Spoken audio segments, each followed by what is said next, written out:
If you've seen a number of the videos on this channel, the blogs I've written, the presentations I've given, you know that I have an affinity for audience targeting.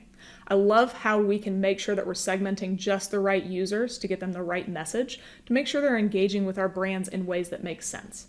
There are a few tools out there that can really help us make sure that we're reaching the right users. And we do have some videos on this platform already for them.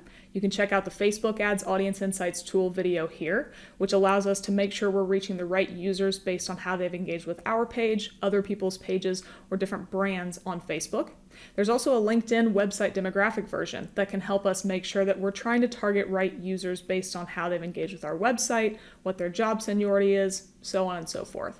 Today I want to talk about Snapchat's Audience Insights tool. It actually has a ton of different capabilities that the other two don't have. I think it gives you even further insights into who you're targeting on Snapchat. So today I'm going to show you where the Audience Insights tool is, how you can start to use it to put together some different audiences and get some insights into it, and make sure that you're reaching the right users on Snapchat. I've jumped into the Snapchat ads interface, and I'm already on the Audience Insights tab. To get here, you just have to go up into the main menu in Snapchat. You'll see over in the Analyze column, there's an Audience Insights option. So when you click on that, it'll bring you right here to this page.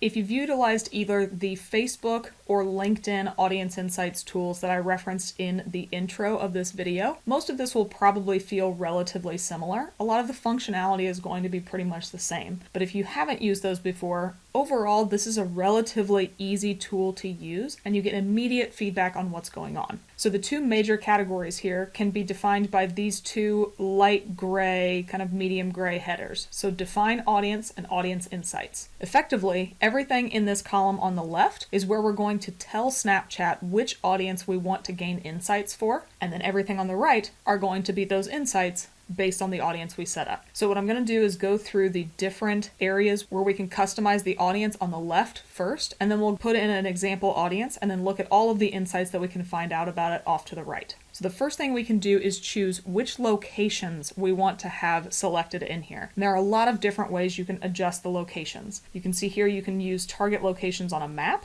You can utilize a bulk upload to figure out which locations you want, or you can come down here simply to add countries, or just type in something in this box. Right now I already have it selected to the United States, but there are additional layers you can use here as well. We're not stuck on only the country level. If I click into this box, you can see here that it starts to automatically give me the state or DMA regions that I can add as well. So if I wanted to add only Alabama and Alaska, I can do that. And each time I did that, you'd see that the calculations off in the Audience Insights section on the right adjusted a little bit, and now the metrics look different. So I'm going to go ahead and clear these out and go back to the main country level. But pretty much any combination of targeting that you want to utilize in here, you can set that up and make sure you're gaining the audience insights for only those users in that specific location. A little bit further down, we can start to customize the demographic information. So this is going to be pretty similar to what you can target within the Snapchat ads platform. We can customize the different ages, anything from 13 to 50 plus. And just like on Facebook, you can choose any individual age parameters that you want to use. You're not stuck with different age groups like we are on Google, where it's 18 to 24, 25 to 34, so on and so forth. You can then customize the gender, whether you want everybody or folks who identify as male or female on the platform. Then we can start to leverage the languages as well. If there's a specific language you want the user to speak, or if you're trying to focus in on somebody who's only speaking foreign languages within a specific country, this can easily help you narrow down to a number of those different options. You'll see that there are a number of preset ones here. These are going to be all of the language options you can utilize on Snapchat. And there's a pretty good list, but certainly not all the languages that are around the world.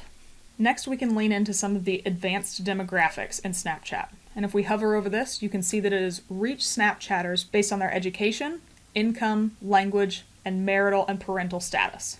Just like the other demographic information in here, this is going to reflect the targeting options that you have on Snapchat. So if we come in here and we click the select category, you can see all of the Datalogix and Experian third-party data sets that are in here based on these individual detailed demographic pieces. Again, around parental status, you can see moms here, life events, if people are moving, their household income, all that sort of thing. This is one of the things that I think Snapchat does better than any other platform because it has these third-party audiences that are so explicitly called out. You can start to see the different insights into these audiences, whether you use them on Snapchat or not. to be quite honest. There's a lot of insights we can gain based on somebody's income level, based on their parental status, anything that we can utilize from these third-party users. We can start to layer that into our audience insights research and understand the composition of that audience to utilize either in Snapchat advertising or in any other advertising that we're using on any other platforms. The last option we can choose within the demographics section is age restrictions required. And this is basically something you want to check this box if the product you are advertising requires some sort of age restriction, whether it's gambling, alcohol, anything like that. You'll want to check this box here. You don't have to do that if the only thing that you're trying to do is gain insights into the audience. But one of the features of this audience insights tool is that you can create a saved audience from it. And we'll get to that here in just a little bit. But if you are going to do that, you need to make sure that that age restrictions box is checked if you need to fall into that category. So again, this is only something you need to check if you are going to create audiences and use them if your product falls into that category. Next, we can adjust the audiences that we have available in the Snapchat Insights tool. The first section here is going to be the predefined audiences, and these are ones that Snapchat has built for you and packaged utilizing their own data or third-party data to reach users based on their online and real-world interests and behaviors. So if you watched the video that was about the Snapchat targeting audiences, I nerded out about this a little bit because I think these are great targeting options. They are unique to Snapchat compared to other platforms, and we can start to get insights into how each of these audiences is made and who composes these audiences by utilizing this tool. Again, all of this will reflect the targeting options, so we can do things based on lifestyle, their shopping behavior, viewers, visitors of all different regions. We'll go through an example of some of these here in just a little bit. You can then check the box down here to expand audience automatically. Again, this is something you'd want to do only if you were going to use this audience for targeting later on. You don't need to do it for the audience insights portion of this tool. The next piece I find highly valuable. We used to have this option on Facebook. We still do on LinkedIn, but it's to leverage our custom audiences in the Audience Insights tool to understand how they are composed. So we can come down here to either include or exclude, and then we can choose the audiences that are on this account. So right now we only have 4 audiences created based on the pixel, but we have some for page view, purchase, search, and view content. So all of those are Snap Pixel events that are firing, and we can utilize each one of these based on the actions that users took on the website to understand what the age range is or what the household income is of somebody who created a purchase on the website as opposed to somebody who just viewed content. So again, we're going to use these when it comes to the example here in a little bit, but any of the custom audiences you have created, whether it's from your pixel, customer upload, anything like that, you can look at those audiences in Snapchat Audience Insights tool. Very cool functionality. The last section we can customize down here is going to be around devices. We can choose the operating system, whether it's all or Android or iOS, so pretty easy options there. You can then choose the different make of the device, so you can choose which company made the actual device itself.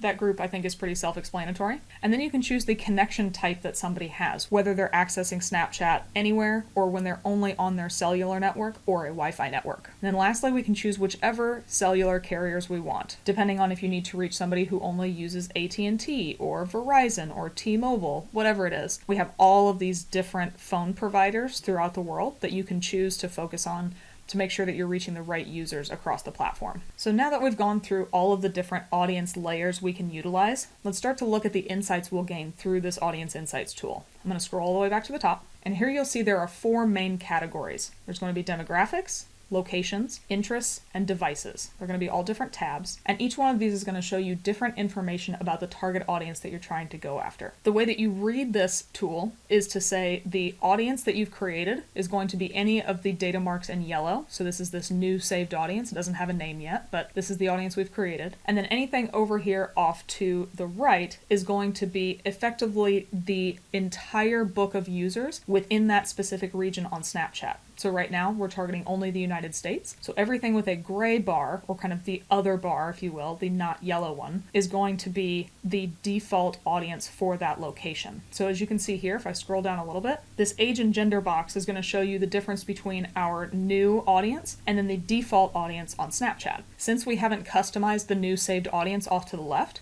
all of these percentage marks are going to be the same. So I'm going to go ahead and create a placeholder audience off to the left so we can start to see what it looks like when these audiences have differences from that base set of all United States users.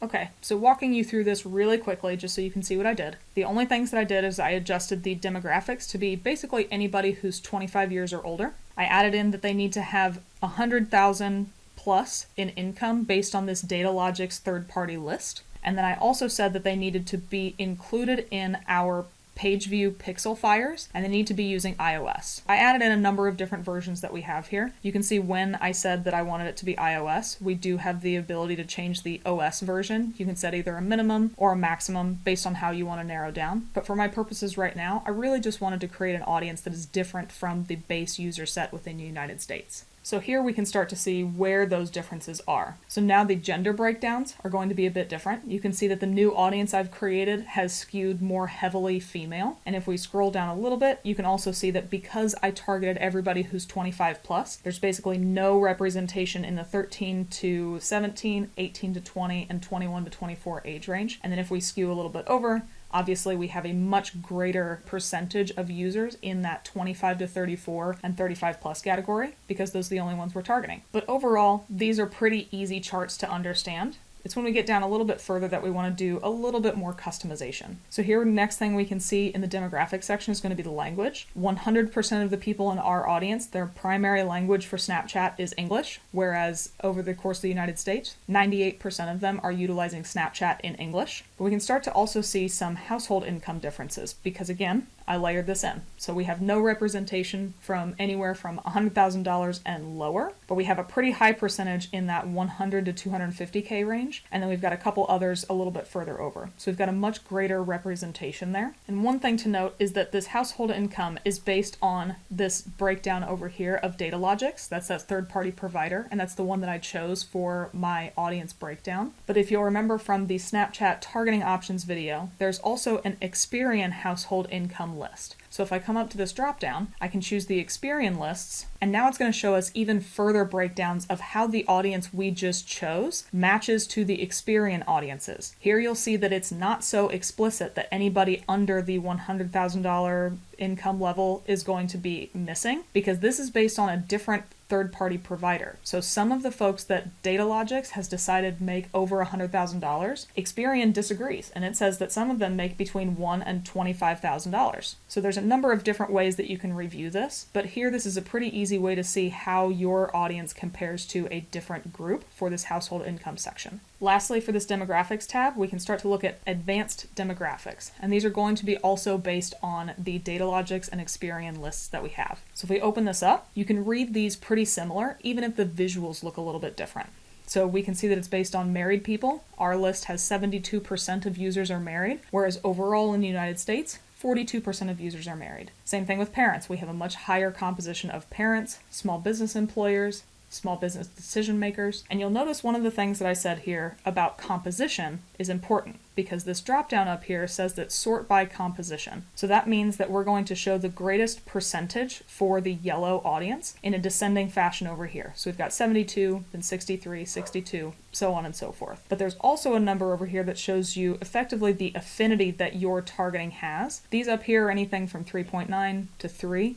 But you'll notice down here that moms, we have a 4.7 rating compared to the general targeting in the United States. And even some of these down here get a little bit more specific. 6.7 times, 7.5 times more likely to have moms with kids in high school than the average person in the United States. So we can also come up here and sort by index, which is going to be that number off to the right. Now you can see that that chart reset, and you can start to see the audiences that you have the highest affinity for or index of compared to the base location that you are trying to target. So it doesn't necessarily mean that we have to focus only on married people, because that's what our audience is mostly consisting of, but it's something where we say, on average, we can really speak to moms who have kids in high school, because our audience is 7.5 times more likely to have somebody that fits that demographic in our list than anybody that we target in the United States. So that's how you would read that chart. The same thing can be done for any of the Experian lists that are in here. And again, you can sort by either index or composition to see the different breakdowns.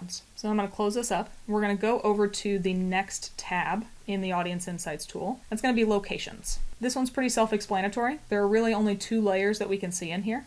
The first is going to be recently visited regions, so we can start to see the different state breakdowns. Again, you can break it down by either composition or index, so we can see that we have a high percent of New York, Texas, New Jersey. You can start to read the charts that way a little bit. We can also see recently visited metros down here. Same sort of thing. So maybe they went to New York, but they didn't go to New York City, which seems strange. But if there are different states that have different metropolitan areas, you can see in here we've got Dallas-Fort Worth, and we've got Houston a little bit further down. And although their stats, either composition or index, are relatively similar, if you start to notice different breakdowns in performance, you can target those regions differently to make sure you're targeting the right users. If we scroll back up, we can head over to the third tab. That's going to be interests. This is where we can start to gain more insights about our audience and start to figure out what their actual interests are, either on Snapchat or around the web. So the first thing here is that you'll see that there are going to be 3 specific cards up here at the top to tell you the breakdown of your audience, kind of the biggest groups that are in here. So the audience I created of 25 years and older, high income,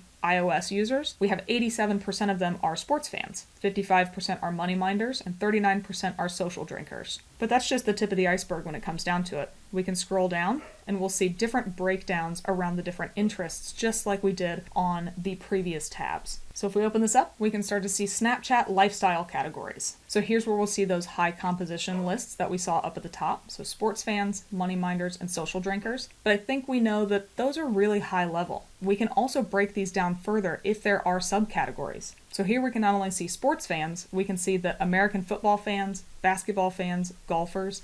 We can even break American football fans down even further and start to see that 7% of this audience is a New York Giants fan.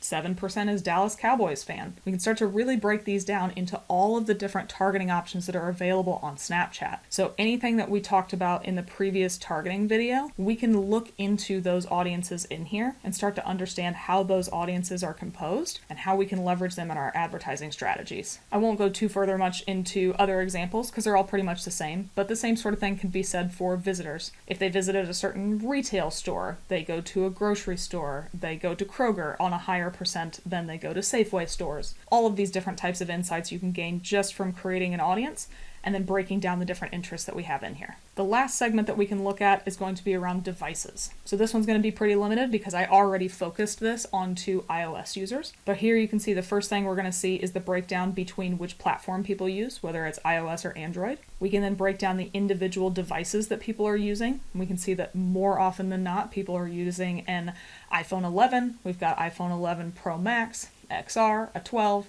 all of these different versions that are in here. But we've got a pretty high index actually at the 12 Pro and the 11 Pro, and these other ones up at the top, they might have a big breakdown of it, but we don't have quite as high of affinity for those users. Kind of interesting little breakdown there. We can then also see the different breakdowns of when people are utilizing their cellular network versus Wi-Fi, and then the individual carriers that we have. And all of these will refresh based on whichever country you're targeting. Since I'm targeting the United States, we have the 5 leading carriers here, but if you were targeting a different country, all of the carriers would show up based on the country that you're trying to target.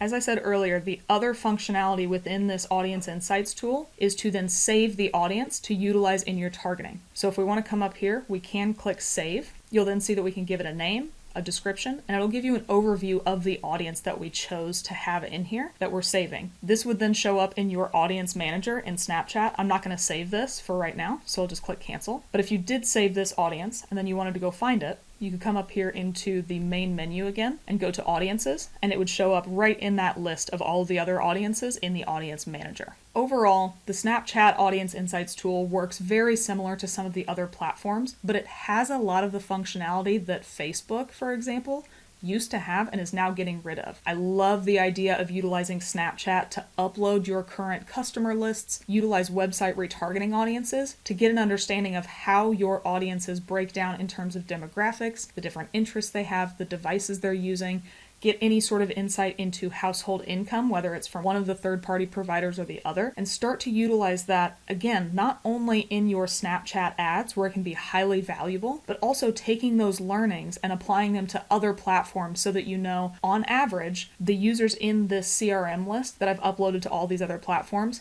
tend to have a higher household income. They tend to be more interested in sports, or they tend to go to Kroger more than they go to Publix. I don't necessarily know at this moment how all of those lean into your marketing strategies, but maybe you do, and over time you can start to think about how you can customize your advertising to make sure you're reaching the right users at the right time with the right message. Thanks for watching our video. If you thought it was useful, give us a thumbs up below. We release a new video at least once a week, so if you want to get notified of when a new one comes out, be sure to subscribe to the Paid Media Pros channel.